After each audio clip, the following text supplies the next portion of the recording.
दलितों का मसीहा, मुक्तिदाता और सामाजिक संघर्षों की उपज डॉक्टर बी.आर. अम्बेडकर का जन्म 14 अप्रैल 1891 में छावनी क्षेत्र महू, इंदौर, मध्य प्रदेश में हुआ। रामजी सकपाल एवं भीमाबाई की यह 14वीं एवं सबसे कनिष्ठ संतान थे। अम्बेडकर को अम्बेडकर बनाने में रामचंद्र भागवत, कृष्णजी अर्जुन जैसे शिक्षकों का तथा बड़ौदा महाराज सयाजीराव गायकवाड़ की बड़ी भूमिका रही है। इनके जीवन पर बुद्ध, कबीर, ज्योतिबा फूले और जॉन ड्यूई का विशेष प्रभाव रहा है। डॉक्टर अम्बेडकर ने अपने जीवन में जिस सामाजिक विसंगति को झेला और जिया, उसका विरोध अम्बेडकर के जीवन में ताउम्र रहा। 14 अक्टूबर 1956 को उन्होंने 5 लाख अपने अनुयायियों के साथ बौद्ध धर्म अपनाया। उनका कथन था कि मैं हिंदू धर्म में पैदा हुआ, यह मेरे अधिकार में नहीं था, लेकिन मैं हिंदू धर्म में मरूंगा नहीं, और उन्होंने अंततः बौद्ध धर्म अपना लिया। इनकी मृत्यु 6 दिसंबर 1956 को हुई। डॉक्टर अंबेडकर के विचारों का प्रभाव का संदर्भ अगर देखें तो उनकी किताबों और उनकी रचनाओं में साफ तौर पर परिलक्षित होता है। इनमें से कुछ महत्वपूर्ण पुस्तकें हैं कास्ट इन इंडिया जो 1917 में आई, वेटिंग फॉर वीज़ा जो 1935 में आई, ये इनकी आत्मकथा है। एनहिलेशन ऑफ कास्ट जो 1936 में आई, हु वेयर द शूद्राज 1946 में, तथा द ऑरिजिन ऑफ अनटचेबल 1948 में। इसके साथ ही थॉट ऑन पाकिस्तान 1940 में, what Congress and Gandhi have in to the untouchable 1945 में। इसके बाद रिडल्स इन हिंदुइज्म 1997 में, the Buddha and his thumb 1957 में। डॉक्टर अंबेडकर महार जाति से आने वाले अंबेडकर ने जाति आधारित भेदभाव समाज, विद्यालय से लेकर कार्यस्थल तक महसूस किया। अंबेडकर ने अपने राजनीतिक दर्शन में जातिगत सामाजिक विषमता को समाज के लिए अभिशाप बताया। उन्होंने हिंदू धर्म पर आधारित वर्ण व्यवस्था, जाति व्यवस्था पर करारा प्रहार किया और दलितों के कल्याण के प्रति यथार्थवादी दृष्टिकोण अपनाया है। अंबेडकर ने वर्ण व्यवस्था का विरोध करते हुए इसकी तुलना विशेषाधिकारों पर आधारित प्लेटो के सामाजिक संकल्पनाओं से की है। डॉक्टर अंबेडकर का उद्घोष है कि ब्राह्मणों ने अपने सामाजिक स्थिति को सुदृढ़ करने के लिए दलितों के साथ अन्याय किया। इनके अनुसार शूद्र मूलतः क्षत्रिय वर्ण में आता है। यह वह समुदाय है जिसका ब्राह्मणों ने छलपूर्वक उपनयन संस्कार बंद कर दिया था। हिंदू धर्म अब सामाजिक तिरस्कार का हथियार बन गया है, इसीलिए इस मृत प्राय ब्राह्मणवादी धर्म को छोड़ देना ही बहुजन समाज के लिए बेहतर है। अंबेडकर ने बहुजन समाज से अपील की कि वह धर्म और उस धार्मिक प्रतीकों को छोड़ दें जो इन्हें अछूत बनाते हैं और अमानवीय जीवन जीने के लिए विवश करते हैं। ज्ञातव्य हो कि उस वक्त का समाज बेहद संकीर्ण और भेदभाव से भरा हुआ था। दलितों के लिए अलग बस्तियां होती थी। सार्वजनिक तालाबों का उपयोग दलितों के लिए वर्जित था। दरअसल दलितों पर यह सामाजिक यातना थी। अंबेडकर ने मानवाधिकारों का समर्थन करते हुए सामाजिक समता की मांग की। अंबेडकर ने महार वेतन प्रणाली, जिसके अनुसार कार्यरत व्यक्ति के नहीं आने पर काम के लिए परिवार के किसी अन्य सदस्य को आना पड़ता था। इस प्रथा का विरोध किया। इसके साथ ही उन्होंने खोट प्रणाली,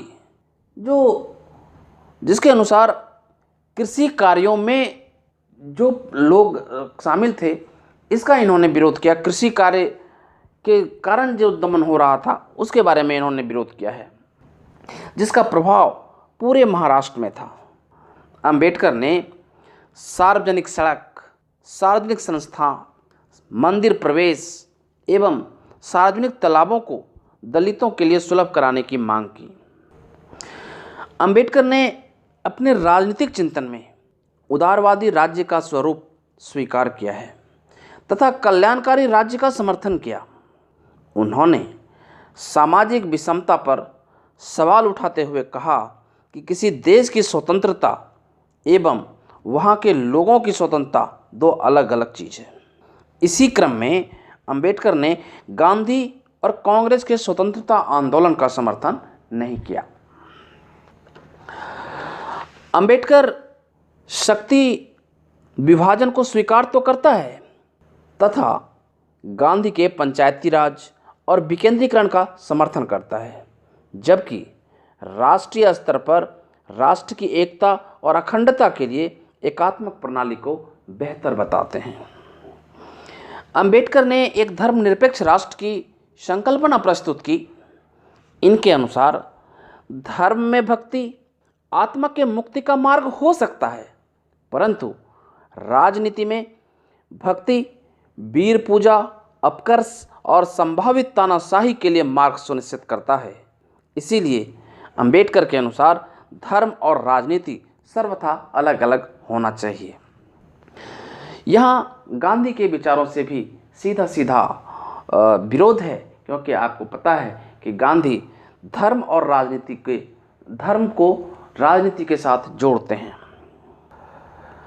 अंबेडकर ने मार्क्सवाद का विरोध किया, जो वर्ग संघर्षों पर आधारित था। यहाँ दिलचस्प पहलू यह है कि मार्क्स और अंबेडकर के विचारों में असमानता और शोषण मूल बिंदु है और दोनों यहाँ इस बिंदु पर दोनों समान हैं, लेकिन दोनों की राह इस बिंदु पर अलग अलग है। मार्क्स का चिंतन आर्थिक असमानताओं पर बल देता है, जबकि अंबेडकर का चिंतन सामाजिक असमानताओं का पक्ष पोषण करता है।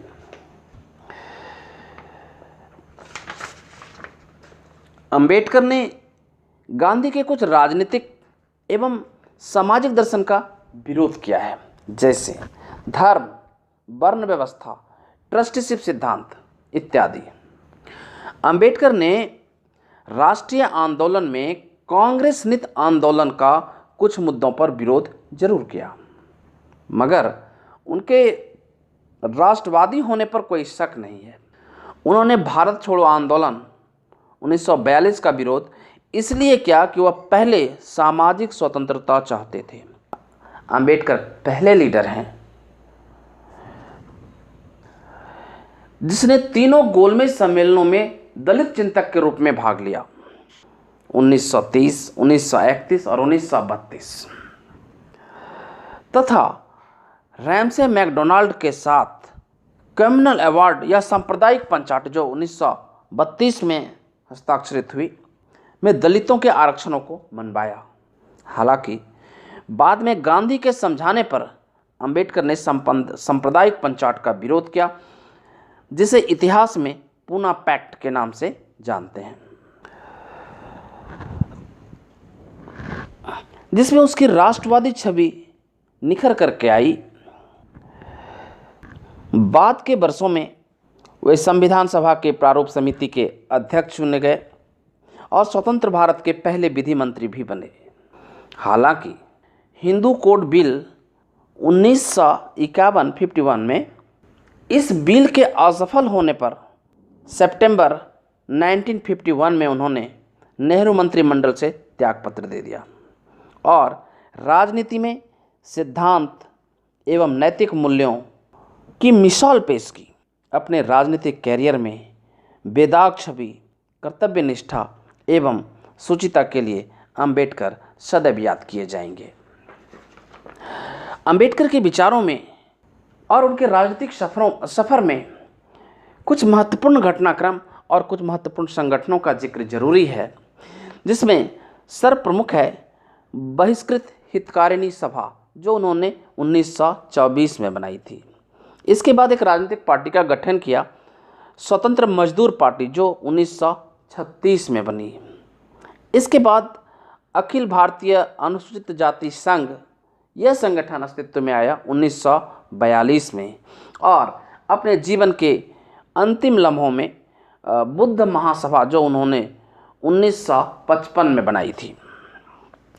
इसके साथ ही कुछ महत्वपूर्ण पत्रिकाओं और पत्रिकाओं का जिक्र जरूरी है, जिसने अंबेडकर के राजनीतिक चिंतन को नई दिशा प्रदान की। उसमें प्रमुख रूप से मूक नायक, जो 1920 में आई।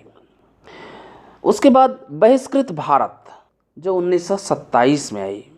सामाजिक चिंतन को समता पर बल देता हुआ उनकी एक महत्वपूर्ण पत्रिका समता, जो 1928 में आई।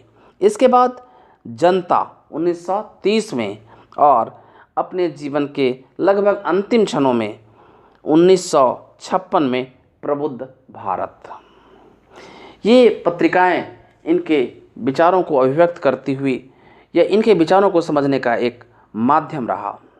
आज अंबेडकर हमारे बीच नहीं हैं, मगर अंबेडकर ने जिस संघर्षों की बुनियाद रखी, जिस सामाजिक समता और सरोकारों का उन्होंने अलग जगाया, आने वाले दिनों में भी अंबेडकर सदैव आदरणीय रहेंगे।